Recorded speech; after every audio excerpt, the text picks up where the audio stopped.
Señores, Heber Gato, muchos de ustedes lo conocen, ¿verdad? Es abogado, profesor de ciencias políticas especializado en filosofía política, es columnista de medios de comunicación varios, diversos y desde hace tiempo. Es autor de varios libros muy valiosos.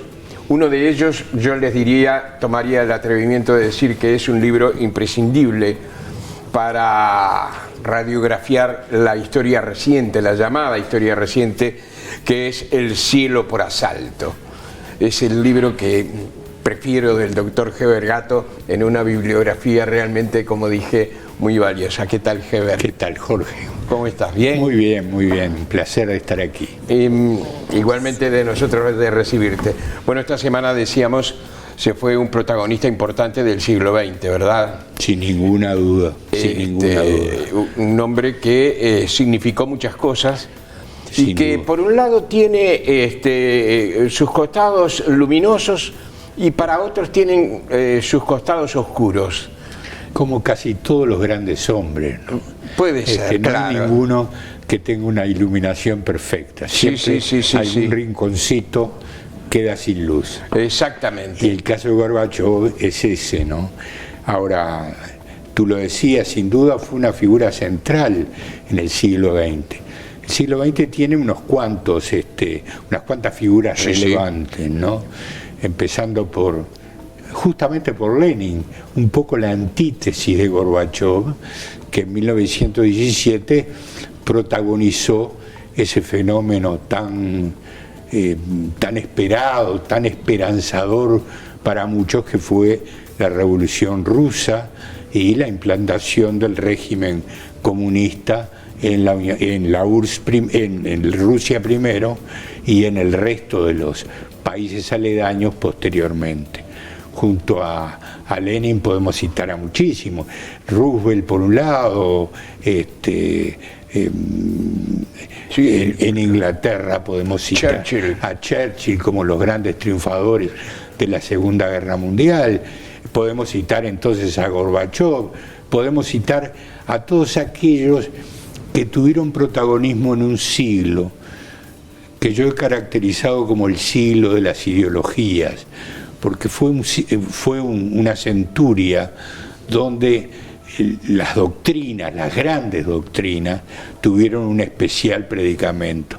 Hablo de lo que fue el marxismo-leninismo, comunismo por un lado, lo que fue el fascismo por otro lado, Mussolini, a partir de 1922 en Italia y el 39 en la Segunda Guerra Mundial, con la figura de Stalin. No estoy valorando, estoy nombrando seres que tuvieron relevancia en el siglo, ¿verdad? Sí, Hitler. Hitler, indudablemente un individuo que de alguna manera generó fenómenos como la guerra, que son irrepetibles. Absolutamente. Y vamos a recordar, Heber, que tanto Mussolini como Hitler fueron elegidos por sus pueblos. Exactamente. Los dos. Exactamente. El fascismo y el nazismo. Exacto. Cosa que no ocurre con Stalin, ¿no? Exactamente. Donde ya las condiciones son otras, hay una revolución de por medio, etcétera, etcétera, que no lo hace un electo por las mayorías. Y Gorbachov, en ese esquema muy breve y muy abuelo de pájaro de grandes figuras del siglo XX, es el individuo que tiene dos roles absolutamente fundamentales. Por un lado, terminar con la Guerra Fría, ¿verdad? Ese acontecimiento de tanta profundidad que tuvo la capacidad de terminar con la humanidad. Guerra Fría que fue para todo el mundo. Guerra Fría que no tuvo fronteras, que no tuvo países y que enlistó de alguna manera a todo el mundo. En un fenómeno que, repito, la capacidad nuclear de los Estados Unidos y de Occidente y de la URSS daba para matar 2 veces la totalidad de los hombres y mujeres que poblaban el planeta a partir del año 45. ¿Puede ser valorado distinto según cómo se lo mide a nivel político o a nivel humanista? Hoy algunos análisis decían que en ese sentido puede ser visto como un éxito o como un fracaso. Bueno, claro, los baremos o las barras de medir son muy idiosincráticas de cada persona, de cada pueblo. Pero yo te diría que hay una especie de consenso que figuras como Hitler y de alguna manera como Stalin, en menor proporción, son figuras consideradas execrables, consideradas enemigos de la humanidad, en el sentido humanista que tú mencionabas. Mientras que Roosevelt o Churchill, seres con luces y con sombras, indudablemente, especialmente el caso de Churchill, una figura muy cuestionable, pero que tuvieron la gran virtud iba a decir erradicar, de aminorar y hacer prácticamente desaparecer el fascismo como un movimiento vivo en el siglo XX. Hay todavía remanentes, naturalmente, del mismo modo que Gorbachov, y ahora vamos a la figura de este encuentro, sí. Fue el hombre que, como decía, terminó con la Guerra Fría, pero terminó también con uno de los totalitarismos más salvajes que tuvo el siglo XX junto al fascismo, ¿verdad? A pesar de que dicen que hay mucha nostalgia en muchos rusos, claro, porque sobre y que sí, por eso mismo cuestionan a Gorbachov. Porque los rusos, es difícil hacer generalizaciones que alcancen a toda una cultura o a todo un pueblo, pero Solzhenitsyn, sí, el gran escritor ruso, decía que los rusos tienen una particularidad, que es un nacionalismo eslavista muy propio de esa nación, ¿verdad? Y yo creo que algo de eso hay. Los rusos, incluso ahora se está viendo, Putin es un hombre que goza de una enorme popularidad. ¿Por qué?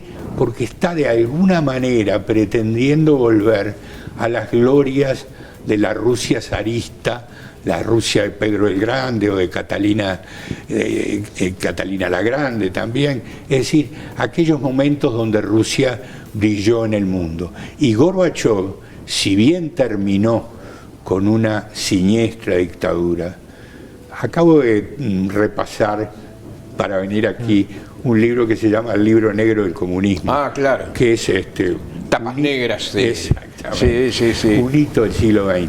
Y allí se estima que Stalin y luego los sucesores, pero en menor medida, pudieron haber llegado a matar más de 25 millones de personas. No estoy hablando de la guerra, donde murieron 27 millones de soldados rusos en un episodio que los enaltece. Estoy hablando de lo que fue la represión comunista desde 1917 en adelante, lo que fueron las terribles hambrunas en Ucrania, por ejemplo. Sí, antropofagia. Exactamente. Sí, con sí, casos claros documentados de antropofagia. Sí, sí. Ucrania, en el periodo de Gorbachov, fue uno de los primeros países que declaró su independencia de la URSS y que contribuyó a desmontar a la Unión Soviética como imperio plurinacional, ¿verdad? Gato, sí, hablaba de la idiosincrasia de los rusos o las características de los rusos.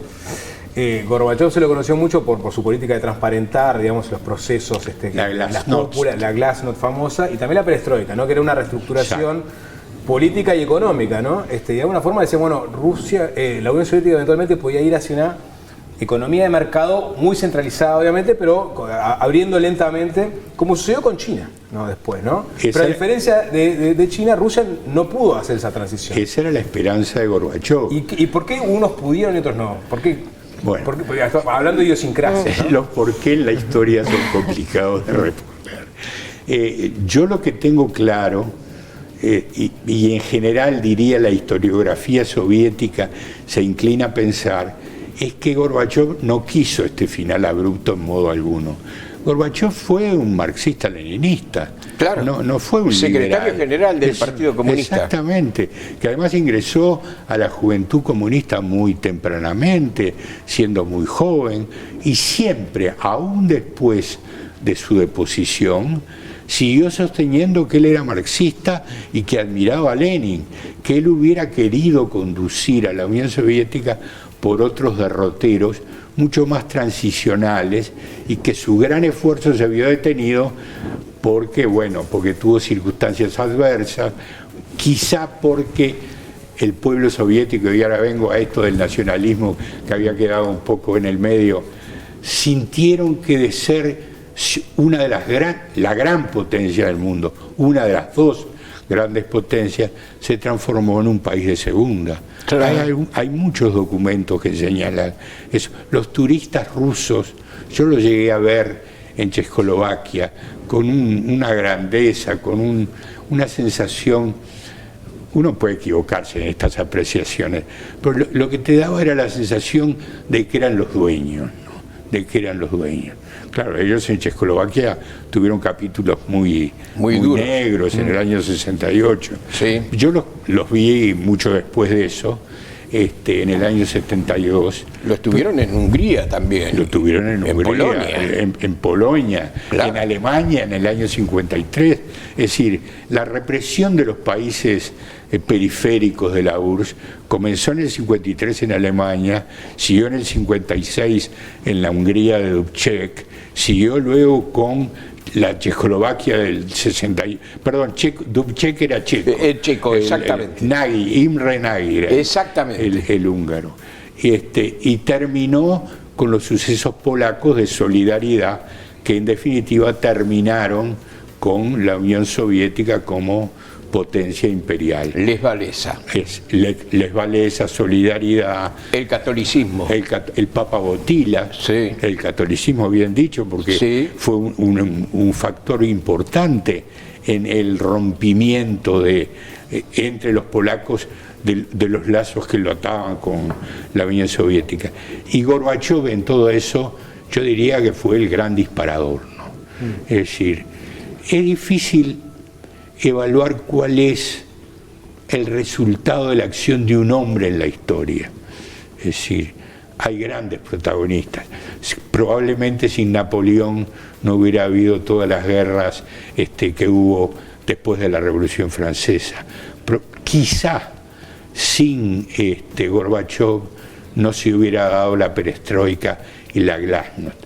Pero en este caso el régimen estaba ya debilitado internamente, muy carcomido. Sí. Estaba carcomido desde el punto de vista político, estaba carcomido desde el punto económico, de vista cultural y estaba carcomido desde el punto de vista económico. La deuda rusa, la deuda externa rusa era impagable, y las posibilidades de cambiar a la Unión Soviética, como quiso Gorbachov, eran muy difíciles de realizar. ¿Por qué? Primero porque tenía toda una estructura de 70 años, que era una estructura férrea, una estructura de dominación poderosa, ¿verdad? Con una KGB tremenda, cuando se abrieron los archivos, que ahora se cerraron de nuevo, entre paréntesis, se vio lo que era la KGB y lo que era el poder del Politburó en la Unión Soviética, en verdad. Era un régimen tremendo. Bueno, lo decíamos antes, millones y millones de muertos con el estalinismo y sus sucesores. De manera que no era fácil romper eso, pero tampoco era fácil convencer a la ciudadanía soviética que de ser una de las potencias imperiales en el mundo se transformaban en una ciudadanía de segunda. Todos esos factores confluyeron, ¿verdad? La situación económica, la personalidad de todos los países rusos, además, ¿no? De todos los países. El proceso de rompimiento de la Unión Soviética fue un proceso muy gradual, dejando de lado los casos que señalábamos de Hungría, Polonia. Después comenzaron a darse grandes problemas nuevamente en Hungría, que nunca se adaptó demasiado al régimen, en Polonia, donde ¿se acuerdan de Jaruzelski? El general Jaruzelski, que confesó mucho después que no tuvo más remedio que reprimir severamente, porque la Unión Soviética ya le había anunciado que penetraba en Polonia. Pero todos esos acontecimientos fueron poco a poco carcomiendo esa estructura. Pero hay un episodio clave que es el golpe del 91, ¿no? donde hay elementos del Partido Comunista, de la KGB. Bueno, pero eso es al final del proceso. Fue el que él termina de derrumbar. Claro, en el 91 él se hace de un enemigo difícil de convivir con él, que era Yeltsin.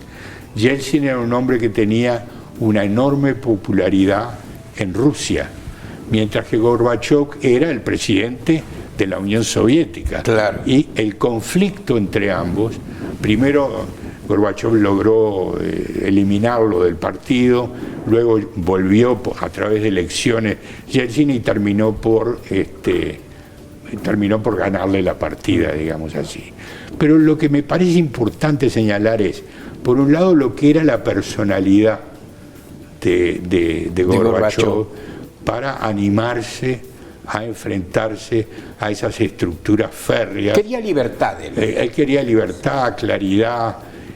Él probablemente no quisiera, probablemente no, sin duda alguna no quería eliminar el régimen comunista como utopía liberadora del ser humano, porque claro, el comunismo empíricamente ha generado lo que estábamos hablando recién, millones de muertos, pero paralelamente desde 1890 en adelante se constituyó en una esperanza férrea, especialmente para el proletariado de casi todo el mundo, de manera que tenía dos costados.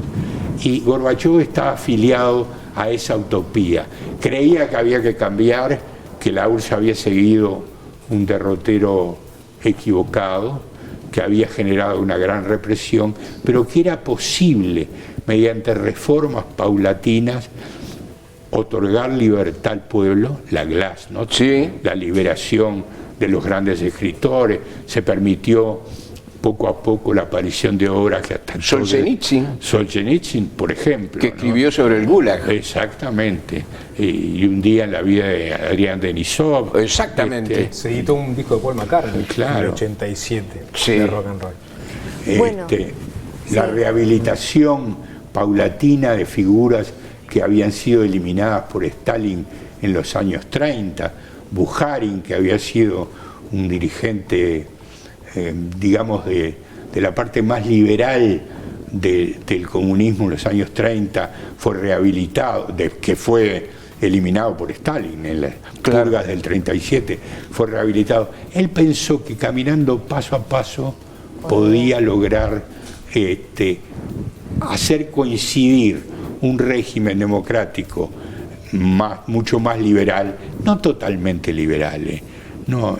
Él no era un liberal extremo, era un hombre que aceptaba la democracia, pero mantenía ciertas restricciones. Claro. Ahora a su muerte hay una, ¿cómo diría?, un impulso de rescatarlo como el gran liberal. No fue el gran liberal, fue un demócrata, no un demócrata liberal profundo. Que murió en la soledad, internado largamente, que llegó a posar en piezas publicitarias de Louis Vuitton y de Pizza Hut. Exactamente. Que empezó a vivir además de las conferencias que él daba en el exterior. Exacto. Yo no busqué, pero estuvo aquí en Uruguay, ¿verdad? Yo lo vi en Boulevard Artigas. No, él no, estuvo Shevardnadze, que era el ministro de Relaciones Exteriores, en pleno proceso de liberación de la Unión Soviética. Y los uruguayos, que todavía no tenían claro cuál era ese proceso y a dónde iba a terminar, hicieron una pequeña manifestación ahí en Boulevard frente a la sede soviética de protesta. Y Shevardnadze, que se sentía que estaba cambiando a Rusia, no llegó a entender lo que pasó. Después renunció Shevardnadze por entender que la reforma no tenía el avance que él quería, ¿no? Y hoy con Putin a la cabeza, que ya no va a ir a la ceremonia fúnebre, ya dijo el sábado, todo y flores. Bueno, ¿qué queda de ese legado y cómo queda posicionada Rusia, además en este contexto tan particular de guerra? Yo te diría, Putin, a pesar de todo, fue a la ceremonia fúnebre, le llevó unas flores con esa impasibilidad tipo KVD que tiene Putin. Yo te diría que para Shevardnadze probablemente ya estaba muy viejo, con 91 años, hizo muy pocas declaraciones, casi ninguna declaración pública sobre el problema de la invasión a Ucrania. Pero si uno contrasta lo que él se propuso como objetivo de mejorar y democratizar a la URSS con lo que está pasando, te diría que no debe haber muerto contento, ¿no? Heber, una delicia escucharte, ¿eh? Las cosas se hacen mucho más claras, ¿eh? Muchas gracias. Como siempre. Muy amable.